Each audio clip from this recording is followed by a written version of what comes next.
Hey, we just want to welcome you all to our 4th episode of Real Speaks to Real. We want to thank you all so much for all the support, and we thank you guys for just sticking with us, and we're excited to get into this 4th podcast with you. Make sure that you please hit that like button, and we want to share this podcast with as many people as possible, just so we can help those that are going through this topic that we're about to discuss with you all today. So I hope you all enjoy, and thank you so much for tuning in.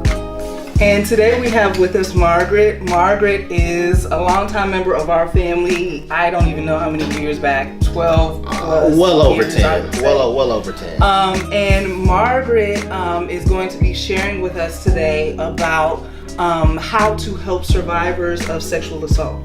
Margaret works for the YWCA of Metropolitan Chicago, and we just want to kind of get into just the relevance of talking about individuals who survive sexual assault, how they can receive help, how we can help them, kind of taking the cover off of a topic that is talked about more so now, but still kind of lies hidden. Yes.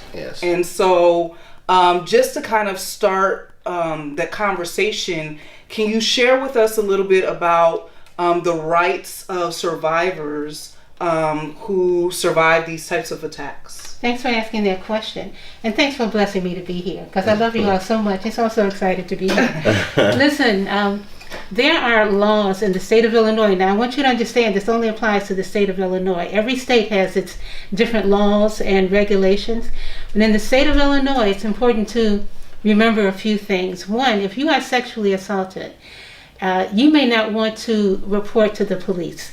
I want you to understand that you can report to any police officer anywhere in the state of Illinois. They have to take your report. And then what they will do is they will make sure that that information gets into the proper jurisdiction. So you have time to do that. Now, if you happen to go to the hospital, there are 3 things that we love to see, if possible. That you, if you are sexually assaulted, that you do make a police report, but you don't have to. That there's an outcry, that you tell somebody that you trust what's going on, and that you go to the hospital and you have a kit done. Now, when you have a rape kit done, you have 3 options. You can decline or accept to do any of these. You make the decision. Rape, sexual assault is about power and control. And power and control has been taken away from you, and we want to do everything we can to give you that power and control back. So we ask you what it is you want to do, because we accept your no, we accept your yes, but it is within your power to make those choices and decisions. Now, you go into the hospitals that we contract with, and in the state of Illinois, every hospital has to contract with a rape crisis center so that you can have an advocate that will come and assist you from the beginning of this process through the end. From the beginning, meaning the time that you go to that hospital, we stay in that hospital with you until you leave. If you're there, we're there. We're in that emergency room with you. We are letting you know what your rights are. We are there to help explain the kit, what's going on. We're here to help your significant others. The end being, if this goes to court, we are with you in court from the beginning to the end. It could take 3-4 years. You don't have to go to court. We go for you, and we go and we call you after each court session and tell you what's going on. So you don't have to look at that individual all the time. So let's go back to the hospital. You go to the hospital and you disclose that you've been sexually assaulted. They are required to call the Rape Crisis Center so that they have an advocate, because we are here for you. We work for you. So we come to that hospital, we sit with you. Now, if you're going to do a kit, and you don't have to, but if you choose to do a kit, you have 3 options. There's a patient report, which means that you talk to the police, you file a report, you tell them what you want to know, you decide what you want to tell them and what you don't want to tell them. That is within your power. So that's option 1, patient report. Then you have to decide whether or not to have this kit released to be tested or released to be stored for 10 years. Wow. That means that you have 10 years to decide whether or not you want this kid to be tested. Wow. Option 2 is, I don't want to talk to the police, so Nurse Jane or Dr. Joe, would you talk to the police for me and this is what I'd like for you to tell them. Okay. So then doctor, nurse would talk to the police on your behalf and they would give them the report. You still get to decide whether or not you want that kid to be tested or if you want that kid to be stored for 10 years. Option 3, I don't want to talk to the police. Just do this kid and store it for 10 years. And you know what? I don't even want my name on it. It can be done anonymously. Wow. Those are your rights. And nurses know to give you this information, but we also help to walk you through this information. But I wanted to give you that information up front. Now, you also may have questions about what happens in court. This is the law book for sexual assault. Wow.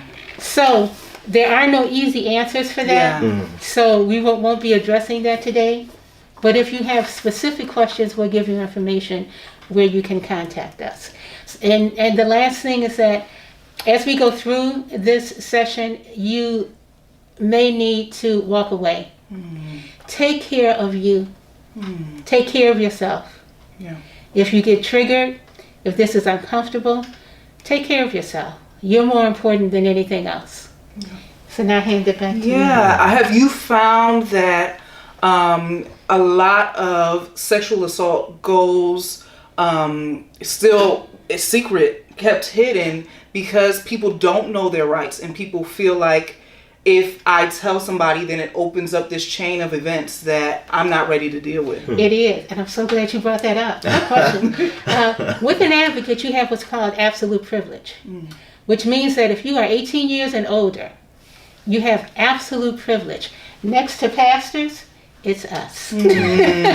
Which means that you can tell us anything. If you're going to hurt yourself or hurt someone else, or if you're a minor, you don't have privilege. But outside of those 3 instances, you can tell us anything you want to tell us. And we will not tell your family. We will not tell police officers. We will not be required to go to court and testify about anything you said. Wow. So when a survivor knows that they have this degree of confidentiality, and it is a law, you know, there's a fine associated with this, and we can go to jail. So this is real talk, and it's a real gift that's given only in Illinois, and it doesn't apply to domestic violence. This is only sexual assault survivors in the state of Illinois, where you have absolute privilege. I know over our time in speaking with you and in trying to educate everyone around us about surviving sexual assault, we've been shocked at the statistics about who survives sexual assault, who goes through it, and who reports it. And, you know, a lot of times we have a view of how it might be portrayed in movies or portrayed in television, but I'm always surprised by the ages of individuals, whether very young or even older, or even gender. It happens to males as well as females, and just how prevalent it is. Can you share a little bit of the statistical information? Sure. I want to give you these stats that I pulled off of ICASA, Illinois Coalition Against Sexual Assault. And it says 1 in 3 women in the United States experience some form of contact sexual violence in their lifetime. 1 out of 3. 1 out of 6 men in the United States experience sexual violence in their lifetime. Kind of surprising, huh? Because you don't really hear that about men. 23 million women in the United States have been victims of completed or attempted rape at some point in their lifetime. 31% of teen girls have been victims of sexual assault or violence. 77% of rape victims were known to their attackers. And the lifetime cost per victim of sexual assault is $122,461. Now, the age groups that seems to be at the highest risk are, according to statistics, ages between 12 and 34. Oh, wow. Are the highest risk years. Now we're only talking about what's been reported. Right. So a lot of this isn't reported, But I want to throw something else out here too. We're talking about what's been reported. You know what's really not reported is sexual assault of seniors and senior abuse. That's something I didn't even think about. And when you think about it, and when you hear about seniors being abused, Right. you don't think about it being sexual. Right. So you don't think about a grandson sexually assaulting his grandmother, Right. or a son sexually assaulting his mother. Wow. You don't think about those things, but those things happen. And there are a number of reasons why those aren't reported. You know? Yeah. Shame, guilt. And not knowing your rights, I think, is huge. Right. Because, I mean, even me, this is something that, not just females, but as a woman, I feel like that just gave me freedom and just knowing all the options that I had if something were to happen. Yes. Because you think that you're going down a particular path and that might not be what at that particular time you want to do, so you don't report it. But there's, like you said, all kinds of reasons. And these statistics that we're talking about are the known ones. And so it's just, it's just very prevalent. Yeah. And I think part of what we want to do here today is open up that conversation and let people know this is not something that you have to be ashamed of. Yeah. No. You do have advocates. You do have people who will be there and walk you through this process, however that might look for you, right? Because it doesn't necessarily always lead to legal channels, but it is something that you have to heal from. You have to get out there and uncover to be able to heal yourself from that trauma. Exactly. Yeah. And we help you to navigate through the system. Because you don't know how to navigate through the system, in the hospital, and if you are a child or your child has been sexually abused, they have to have what's called a forensic interview. And it's good if a child has been sexually abused, don't ask them questions about it, because you know what children do. They look to see what the parents are. Am I in trouble? Did I do something wrong? And if you continue to ask them the question, then they're going, they're kids. They're going to change their story every time and look for your response. Yes. Right. So don't ask them any questions about it. Take them to the hospital. Let them do a medical exam. Everyone doesn't have to do a kit. If you don't want a kit done, you don't have to do a kit. In the hospital, they may ask you if you want photographs taken. These are your choices. It's a yes or a no. You have... Part of the kit is you get to take medications for sexually transmitted infections to prevent those from taking place. And here's the thing. Wow. I love this word. It's free. Because you are a victim of a crime. Yeah. You don't pay for a Q-tip. You don't pay for a napkin. Yeah. We always try to get you food. Yeah. but you don't pay for anything. So you don't have to be concerned about how it's going to show up. If you have no insurance or if you have private insurance, this is covered by what's called a voucher. And a voucher gives you 90 days of free medical coverage relating to the incident. So for 90 days, it pays for all of your medications. It pays for your follow-up. And that's at any hospital? That's at in Illinois. In Illinois. In Indiana, they don't have the voucher. Okay. So in Illinois, you have the voucher. That's 90 days. If you are on Medicaid or Medicare, it is paid at Medicaid rate, so you're automatically covered. Okay. But you will not be billed if you go to the hospital. Everything is taken care of. All you have to do is show up. If they don't call an advocate, let them know that you want an advocate. And they should have an advocate to come to you. Yeah. I mean, already I'm getting a wealth of information. And I want to say last week I was actually watching another podcast. This podcast was just a bunch of random women being interviewed. And the main topic was their sexual experience. And one of the questions that was asked on this podcast to a couple of the ladies is, have you ever been sexually assaulted? And I remember one girl was just kind of like tearing up because she didn't know quite how to answer that. And I'm just wondering, and I'm a guy, so I don't know what it's like from a female perspective. But obviously she was saying for her, she didn't necessarily say no, but she didn't really quite want to. How does somebody know if they were sexually assaulted versus if it was against their will, or if they, you know, consented, how would they even know? That's a good question.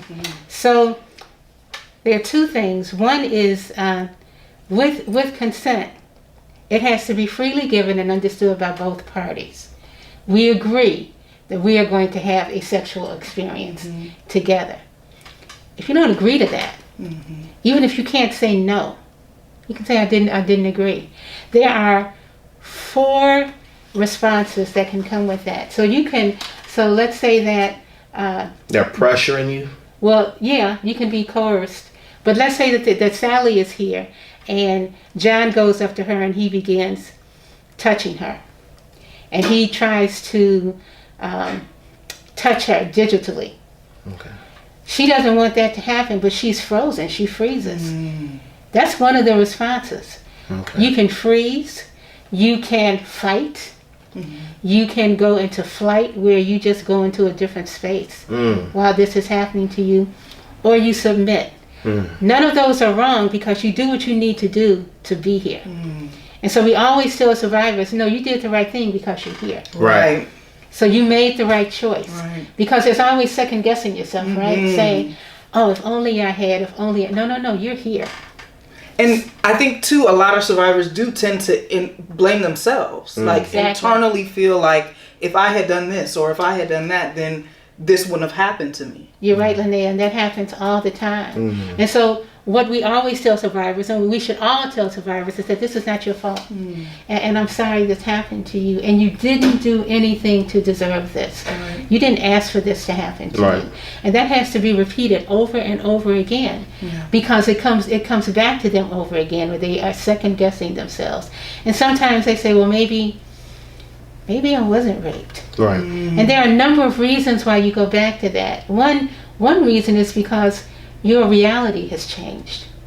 And you want things to go back to your old normal. So there are times even where survivors will try to go back to their own normal, and they will reconnect with the person who is actually the person that assaulted them, because their mind just won't let them go there. Wow. And they want to return to something that is normal for them. And that's common, and there's no judgment with that. And each person gets to decide for themselves when they're ready for help. So it can't be, no, you have to get counseling. Maybe they're not ready. Right. And they would hear it. And you know, and we've gone through this, like, you know, being youth pastors for over 16 years and working with youth and young people, and even, you know, with family members and relatives of that have been sexually assaulted.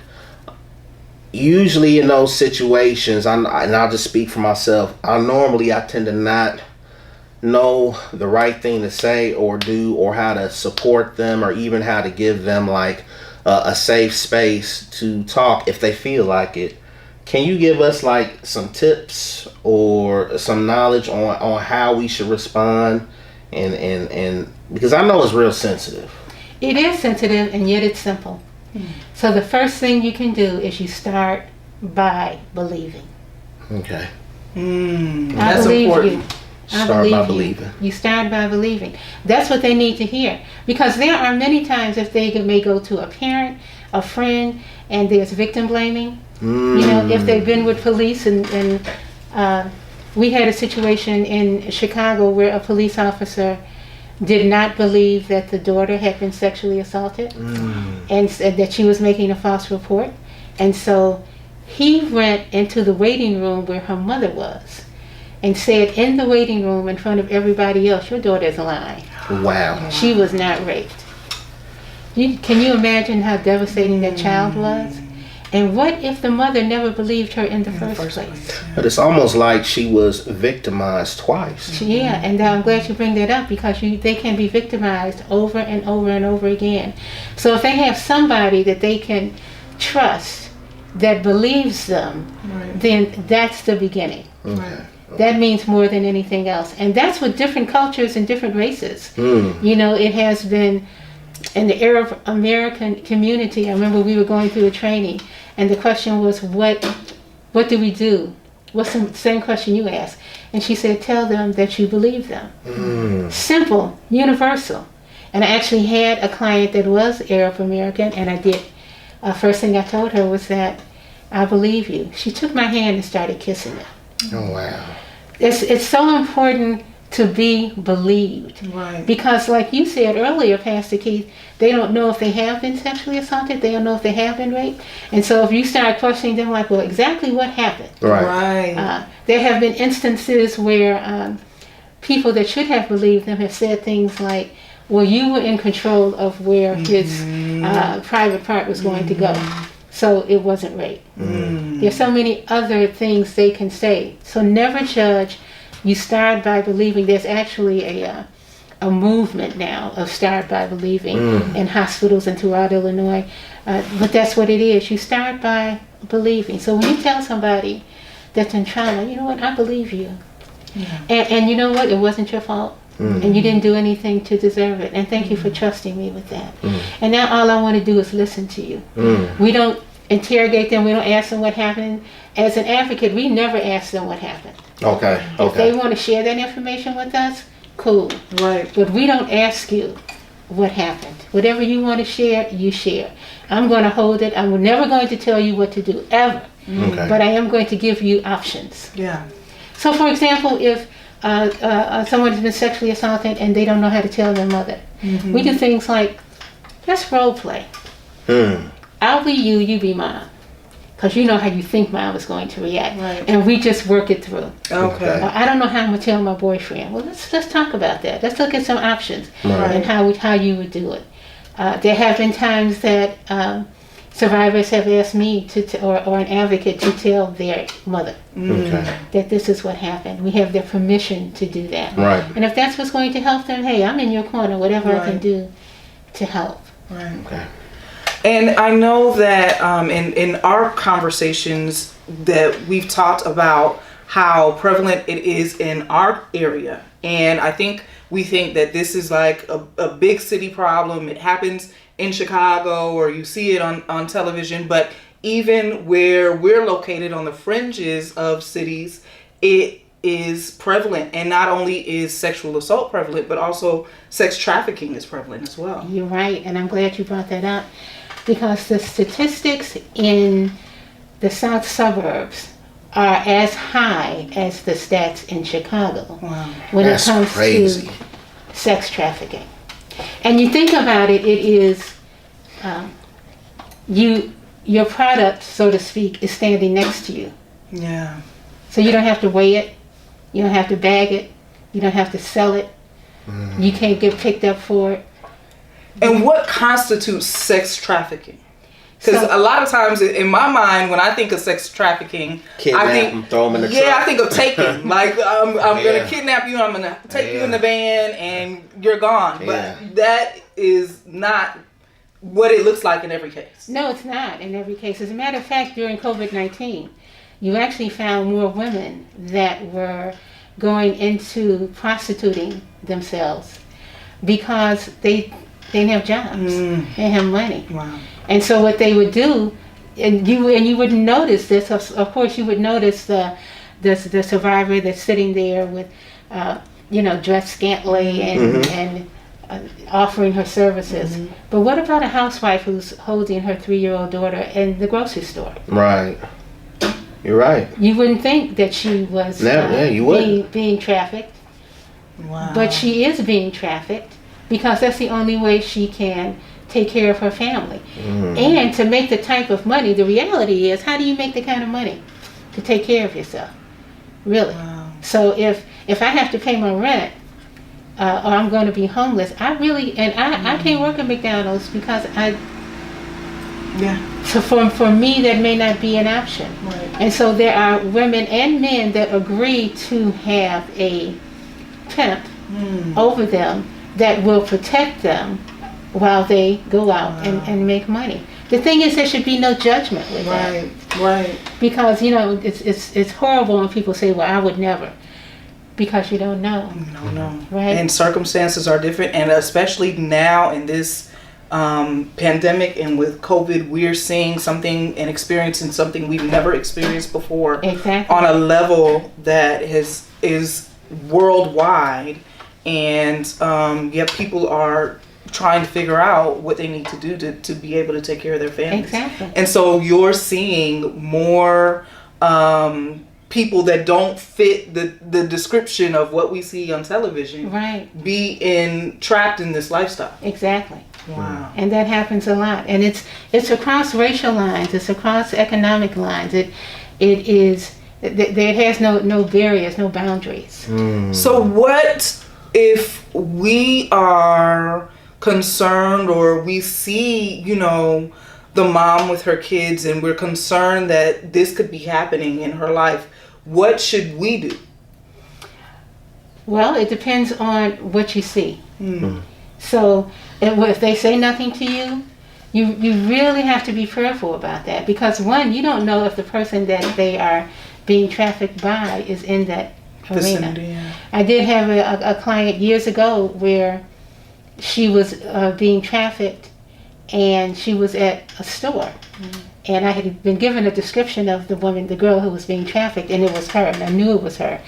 And so I tried to go up to, and she was surrounded by people who were protecting her. So I tried to go up to her and, say something, use my age and say, baby girl. They weren't having it. Right. Oh, But wow. so I was going to call the sex trafficking hotline. We have privilege. Remember, we have privilege. The person who had told me about this girl was actually a client. So that's how I found out about it. So I couldn't call the sex trafficking hotline, because they're going to say, how do you know? Right. Can't tell you how I know. So then I'm thinking, I'll call the police. And they said, don't call the police, because they are going to re-victimize her again.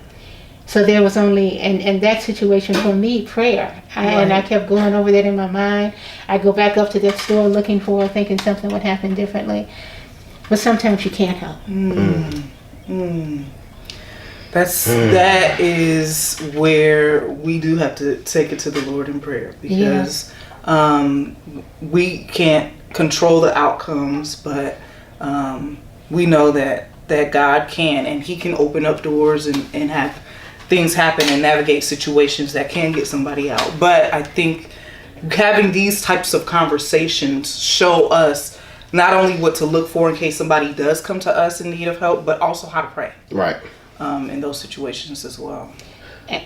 But let's say that someone does come to us and they reach out, because I have had that before. How do we help them deal with the trauma, or perhaps the guilt, or perhaps, I don't know, reliving that moment over and over? Like, what are some of the steps that we can do, and what are some of the steps that they can do to kind of help them navigate life after? Well, as someone who wants to help, knowledge is power. So there is a training that's available for anybody who wants to take it. It's a 40-hour crisis intervention training. Okay. And it teaches you about sexual assault. Okay. Teaches you about how to deal with children. How do you deal with adults?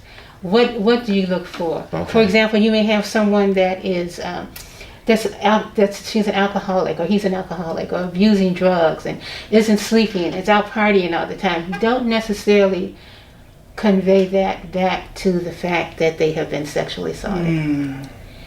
They are rebellious. They're just hard-headed. They don't listen. They're going to learn. Right. But you don't think about that. Somebody who is suicidal, you convey it back to maybe they were sexually assaulted. You don't know. And even in church, we have to be really careful about who we share anything with. Because, Sister Johnson may be head of the prayer team, and I go to pastors and I say, this happened to me, and you say, you know what, Sister Johnson, come over here because we want you to be her prayer partner. Right. Well, Sister Johnson talks a lot. So Sister Johnson said, you know what, we're going to pray for Sister Margie because she was sexually assaulted, but this is just between us. So now 6 other people know about this, and now other people know. So you have to be really prayerful about how to handle that. It starts with you. Okay. And you have to be a place of safety. Right. Where they can trust. And I wrote this down. Having open-ended conversations without solutions can result in gossip and judgment. And that's exactly what happens. So even if you're going to have a group of people And what's the purpose? Right. Right. So we're just going to have this open-ended discussion to no end, Right. with no solutions. And we do that a lot. Yeah. And so We do now it a I lot. wind up, I'm re-traumatized. Right. And now what? And now you know what where do to I go do? with it. And Right. then there's just more shame. Right. Yeah. And now other people may know because I trusted them, but we don't open up conversations with a solution. You know, trying to find a solution.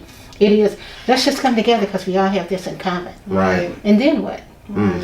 So would you suggest that churches and organizations invite advocates or organizations like yourself to come in and when they're having these types of serious discussions with people who might have been traumatized in this way, to be a resource? Absolutely. Absolutely, I would suggest that, and would also suggest that someone in each church take this training. So and then actually go on a hospital call so they can see what that's like. Wow.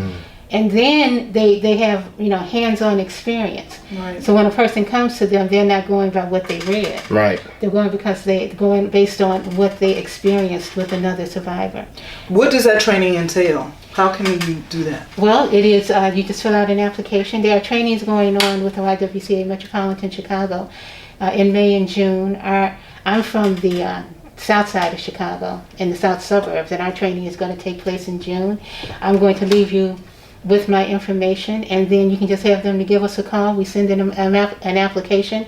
They are interviewed by our staff, not like, we just want to make sure, like, you fit for this, right? Right. Yes. So you want to make sure that it's a good fit. Sure. And then you get to meet the people, and then you come into the training, and it just teaches you how to deal with crisis situations. Even if it's not this, you're going to have tools that are going to help you to manage crisis situations. Yeah.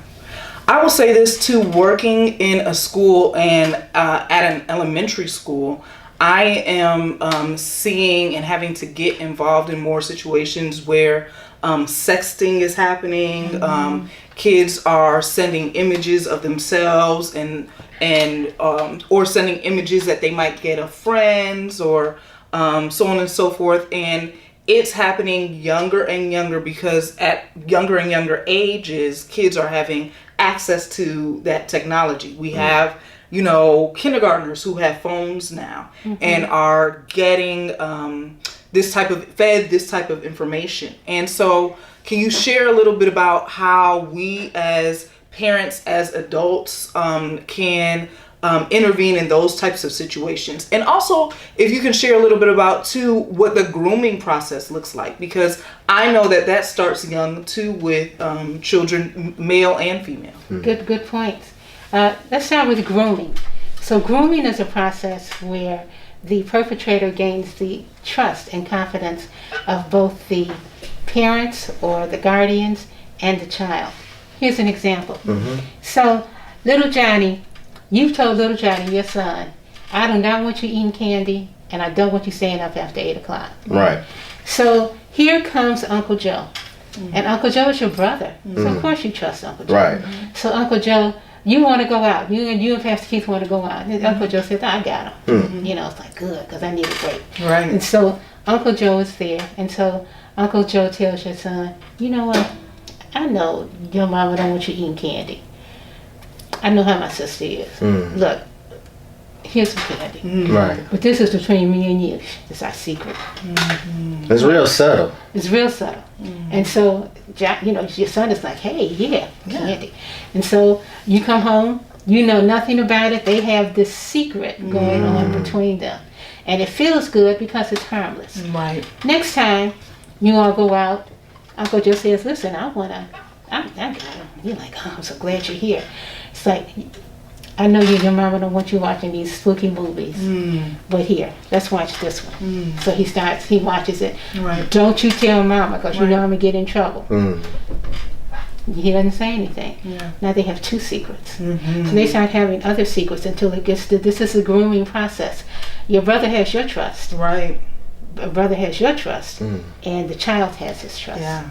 And groomers don't mind waiting. They'll do this as long as it takes. It's not a 1, 2, 3 where they have to wait. It may be a year before they do something. Right. It could be a month. But now, come here. Let me just, you want to play another game? And then it becomes sexual. Right. And your son feels uncomfortable. But it's like, no, but this is Uncle Joe. Uncle Joe gave me candy. Right. And now he trusts Uncle Joe. Right. And so this can go on, and then the touching can continue, and it can become abuse that's going on. And then there could be a threat. You know what? Okay, you want to tell your mama, don't you? You think she's going to believe you? I'm her brother. Right. I've known her longer. You only been with your mother, 5 years. Right. I've been with your mother for 50. Right. And so she's gonna trust me. Nobody gonna believe you. Yeah. And then it gets worse and worse and worse, and it goes on and on. It can go on for years. Thank you for sharing about the grooming process. I never really thought about it in terms of grooming the adults as well as the kids in a situation like that. But now that you put it in those terms, there is grooming that takes place with the adults in that situation as well. Absolutely. And that leads to, like you said, the opportunity for there to be a secret, an opportunity for there to be something that's kept from the adults, an opportunity for a child to be victimized. Exactly. And then I briefly touched on sexting and how that is become more and more prevalent at younger and younger ages. And that is a form of sexual assault. That's a form of child pornography that children can get in trouble for. Exactly. Can you share a little bit about that and how that affects all aspects, not just kids but also adults? So you can have a situation where there is a young boy in your class, right? And you really like him, and he says, "You know what? If you really like me, you'll take a picture of yourself for me." And so you take a picture of yourself, and it's all clothes, so it's all cool. But then maybe the next time he says, "You know what? I really want to see your breast." And so you take a picture of your breast. Now you're sending it to him. What you're doing and what you don't get is that you are manufacturing pornography. You're manufacturing it. And then once you send it, now it's in possession, and now this person is in possession of it. Wow. And then he looks at this and he said, "You know what, Margie just sent me this. Let me send it to my boys." And now it's distribution. Wow. So now you're distributing pornography. And then that person is going to be in possession of pornography. And it goes on. And it can be a felony in the state of Illinois. So you can wind up with a case depending on the age. And now they are videotaping. So it used to be just pictures, but now it is videotaping. So now it is a 10-year-old girl going to be studying after school with a 12-year-old boy, and he's videotaping him touching her or her touching him. And now that's being distributed. You know what comes to my mind immediately in talking about that? We just recently had all over the news the whole Paul Pierce scandal about him with the ladies on Instagram, and seeing that. First of all, I was just shocked at that this was on every news outlet, seeing these women in their underwear on live Instagram. But what's happening is our young girls are seeing this, our young guys are seeing this, and it's just par for the course. It's part of growing up. It's part of being young, and they don't see anything wrong with it. Yeah, because their role models are behaving in this manner. Exactly, So and it's not only that they think it's okay, but it's almost like something that children aspire to now. And I think that easily leads down a path of being victimized and just having a standard where this is okay. This is the type of behavior that I want to partake in because I want to be famous like them. Right, and that's a good point, Linnea. And even to bring it closer to home, it starts at home, right? So if mom or dad is bringing home different women or men, and they're with them, and the children are seeing that, well, this is the norm. Right. This is what they do. They can see different sex acts going on at home and then try to copy those. I think I shared with you that this is nothing new, and that it was 20 years ago that a friend of mine told me as a kindergarten teacher, this is 20 years ago, kindergarten teacher, that 2 of her students were missing. It's like, where did they go? And they were in the code room. Oh, wow. And one was giving the other oral sex at 5 years old. 5 years old. Wow. Now, the videos that we see now were not nearly as bad as it was at that time, 20 years ago, as it is now. Yeah. Right. So, kids emulate what they see. Yeah. And so it is, what is your child seeing at home? It's not always the media, and we as parents, we have to take responsibility for that. Right. Am I monitoring everything the way I should monitor things? Am I telling them to go ahead? Am I checking their phones? Am I seeing what apps they have on? And there are so many apps. Right. And there's so many secrets that the kids have that we don't know about, right? And you have to keep yourself abreast of what apps are out there. Right. And how they are tracking your children. So with saying that, what would you tell parents who have kids and they have not yet had these conversations in their homes? What is the first steps that you would tell parents to kind of open the doors up to start having these conversations? Because their child might have a picture in their phone that they have no clue and no idea about. How do we start breaking these walls down to start fluid communication? I think it's a choice in what you're going to choose to talk about. Isn't it funny? You have conversations with other parents about going on vacation, having a barbecue, going out to have a party, birthday parties, but we don't talk about those things that can really harm our children. So it is, I am a parent, I am a grandparent, so it would be, Leah, what do you know about this app? Right. Pastor Keith, what do you know about this app? We need to find out about that, and let's meet on that. Right. Let's have a barbecue on that. Right. About our kids and what we can do to help them, and what should we be looking for. Let's reach out to the police and see what do you know what's going on in your own neighborhood? Right. And so you start reaching out and getting information, and there are people that are more than willing to teach you and train you. We just have to make a choice that that's something that we're going to make a priority. We gotta start making our kids a priority. And you would think that COVID would kind of force all of us to start recognizing that, but now you already see with things opening up, and you kind of see that we're already kind of pushing family back to the back burner and getting involved more in sports and yeah, well, no, I was gonna say, you bring up COVID, and Margaret and I have had these conversations too, that with the pandemic and with the shelter in place mandates, and schools are closed, and so everything is happening online now. A lot of children and adults, because of work changes and whatnot, have been trapped inside with their perpetrators. And so I think one thing that we're going to see more and more of are people emerging from this pandemic with all kinds of trauma.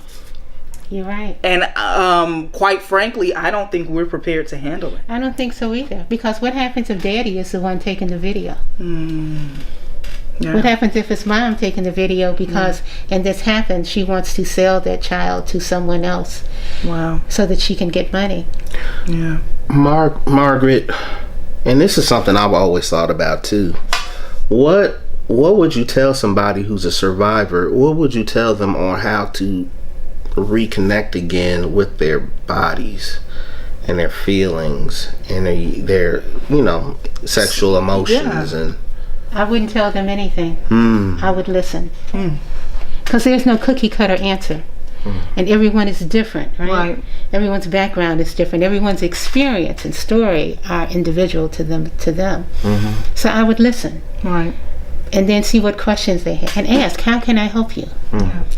And instead of coming, and that's what we do, especially in ministry, right? We come with, let's do this. Yes. Yes. This is what this says, and so this is what we're going to do. Yeah. But I think we miss a lot by not listening. Yeah. And allowing a safe space for them to talk. Yeah. That's something that we miss in the church often, is not listening and not judging. Yeah. And It's something that's talked about amongst secular circles about Christians, but in order for the church to be the safe place that it's meant to be, that's something that Christians in the church, the large church, has to do a better job at. Right, and allow them to be part of the process. What do you think? Right. This is something I want to suggest, but tell me how you feel about that. Yeah. Is this you come up with a plan, but they're part of the planning process. Right. So it's not, as adults, we go in like,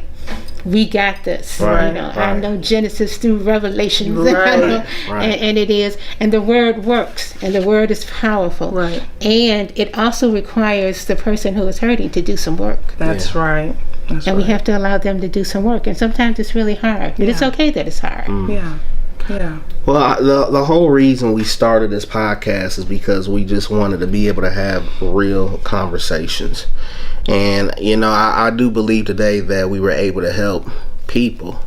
And that's what it's about, because it's people that might be watching this right now, and you might be suffering, and because of what you've gone through, you're still carrying that hurt and that pain. And Margaret, can you at least tell them what resources that they can use, perhaps a phone number, a website that they can go to if they need some more information? So I would suggest RAIN. It's the Rape, Abuse, Incest National Network. It is the nation's largest anti-sexual violence organization on rape, abuse, and incest. We have ICASA, is a not-for-profit for rape crisis centers. We have YWCA Chicago.org. And so those are three really good resources that you can use. And we have the hotline that I'm going to give you the information on. Another number for that is 708-748-5672, where you can call and get information. Thank you so much. We're gonna definitely have to have you back so we can delve into this a bit more. And I really hope that this kind of takes the lid off of this type of conversation, that people will recognize that it is okay to talk with somebody. They'll recognize that they have advocates, that they have rights, that they have choices, and really can seek out help to be free from any kind of trauma that they might be feeling from surviving sexual assault. And then if you know somebody who is a survivor of sexual assault, the first thing, if you want to try to help them, what we've learned today through the podcast, the first thing that you have to do is believe. All right. So if you have any takeaways, remember that one thing. We want to thank you guys for tuning in. Thank you guys so much once again for watching this podcast. Love you, Margaret. Thank you so much for joining us. And God bless and take care.